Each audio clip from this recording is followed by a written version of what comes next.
আসসালামু আলাইকুম সুপ্রিয় দর্শক, আমি শাকিল আর আপনারা দেখছেন বিশ্ব বাংলা কৃষি, সর্বদা কৃষকের পাশে থাকে। সুপ্রিয় দর্শক, আপনারা একটি স্ট্রবেরি গাছ সংগ্রহ করলে তা থেকে অনেকগুলি চারা তৈরি করতে পারবেন এবং সে সম্পর্কে আজকের এই ভিডিও। অবশ্যই আপনারা এই ভিডিওটি শেষ পর্যন্ত দেখবেন।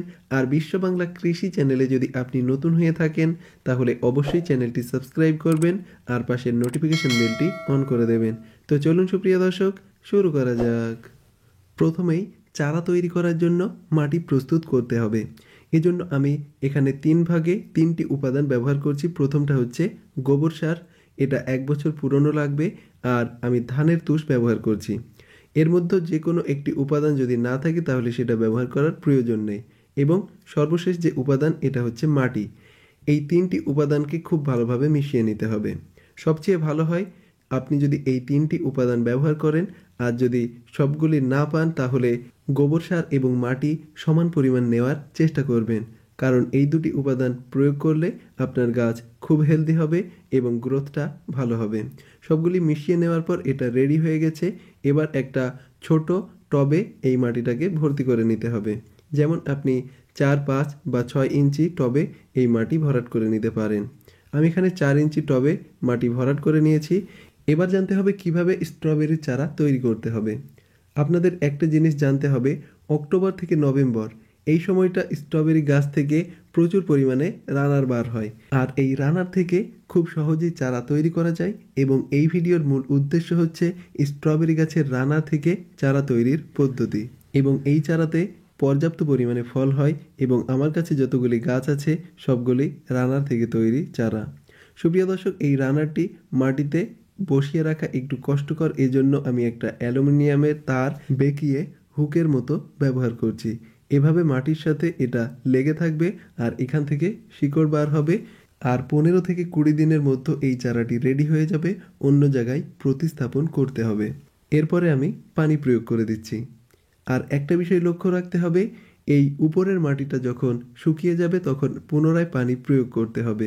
ব্যাস, এটুকু করলেই আপনারা খুব সহজেই স্ট্রবেরির চারা তৈরি করে নিতে পারবেন। সুপ্রিয় দর্শক, 20 দিন পরের অবস্থা আপনাদের সামনে।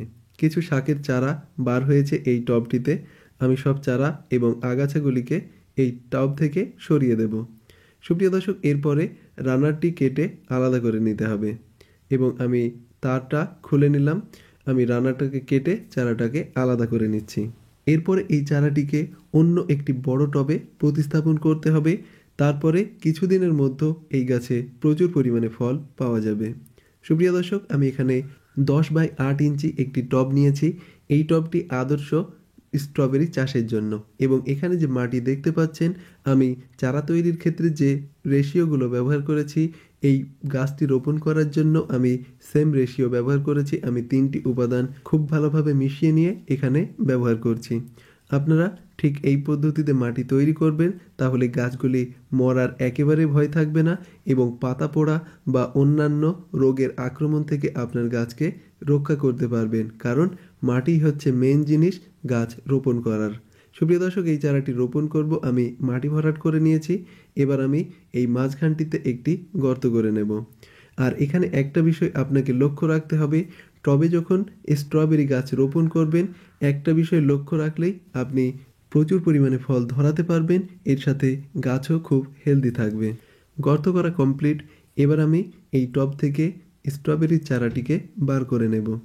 এই চারাটি একটু অসুবিধা হবে বার করতে, এইভাবে বাড়ি দিয়ে চারাটি বার করে নেওয়া যেতে পারে।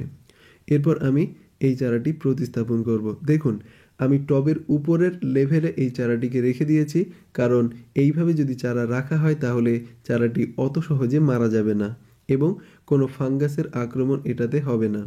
টবের একদম নিচে বা টব যদি প্রচুর পরিমাণে খালি থাকে তাহলে কিন্তু রোগ পোকার আক্রমণ বেশি হতে পারে, যেটা আমি আগে ফেস করেছি। এরপর আমি সম্পূর্ণ মাটি ভরাট করে দিচ্ছি এবং মাটি ভরাট করার পর এই গাছের গোড়াটা উঁচু থাকবে এবং টবের ধারটি একটু নিচু থাকবে, যেটা আপনারা দেখতে পাবেন।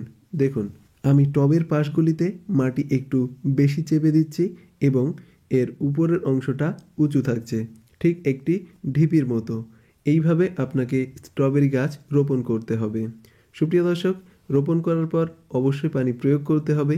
যেহেতু আমি শুকনা মাটি ব্যবহার করেছি, এজন্য প্রচুর পরিমাণে পানি এখানে ব্যবহার করছি। এখন যদি প্রচুর পরিমাণ পানি দেওয়া যায় তাহলে গাছটি মরবে না, কিন্তু গাছটি যখন সেট হয়ে যাবে তখন কিন্তু প্রচুর পরিমাণে পানি প্রয়োগ করা যাবে না।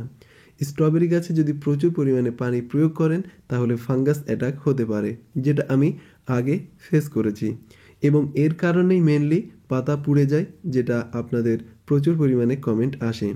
কিছুদিনের ভিতর গাছটি গ্রোথ নিতে শুরু করবে। 30 দিনের মধ্যে গাছটি এই গ্রোথে চলে আসবে এবং 45 থেকে 50 দিন পর আপনারা গাছে ফল পেতে শুরু করবেন। সুপ্রিয় দর্শক, জানুয়ারি, ফেব্রুয়ারি, মার্চ, এপ্রিল, মে মাস পর্যন্ত ফল দিতে সক্ষম। এজন্য আপনাকে উন্নত মানের স্ট্রবেরির ভ্যারাইটি সংগ্রহ করতে হবে, যেমন ভিয়েতনাম, অস্ট্রেলিয়ান এবং থাই।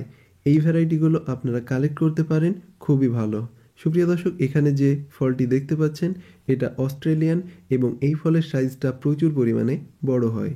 আর এই জাতের চারা আমি রোপণ করেছি, আপনারাও এই চারা রোপণ করার চেষ্টা করবেন। দেখুন, প্রচুর পরিমাণে বড় সাইজ এবং দেখতে অসাধারণ। সুপ্রিয় দর্শক, খুব সহজেই আপনারা 50 থেকে 60 দিনের ভিতরেই ফল ধরাতে পারবেন। মেইনলি শীতকালে প্রচুর পরিমাণে স্ট্রবেরি হয় এবং গরমের দিকে রানার ছাড়ে, এবং সেই রানার থেকে আপনারা চারা তৈরি করে রেখে দেবেন পরবর্তী শীতে প্রচুর পরিমাণে ফলনের জন্য। সুপ্রিয় দর্শক, আশা করি আপনাদের এই ভিডিওটি ভালো লেগেছে। ভিডিওটি ভালো লাগলে অবশ্যই লাইক করবেন এবং কোনো মন্তব্য থাকলে অবশ্যই কমেন্টে জানাবেন, এবং বিশ্ব বাংলা কৃষি চ্যানেলটি সাবস্ক্রাইব করতে মোটেও ভুলবেন না। ধৈর্য ধরে ভিডিওটি শেষ পর্যন্ত দেখার জন্য আপনাকে অসংখ্য ধন্যবাদ। থ্যাঙ্কস ফর ওয়াচিং বিশ্ব বাংলা কৃষি।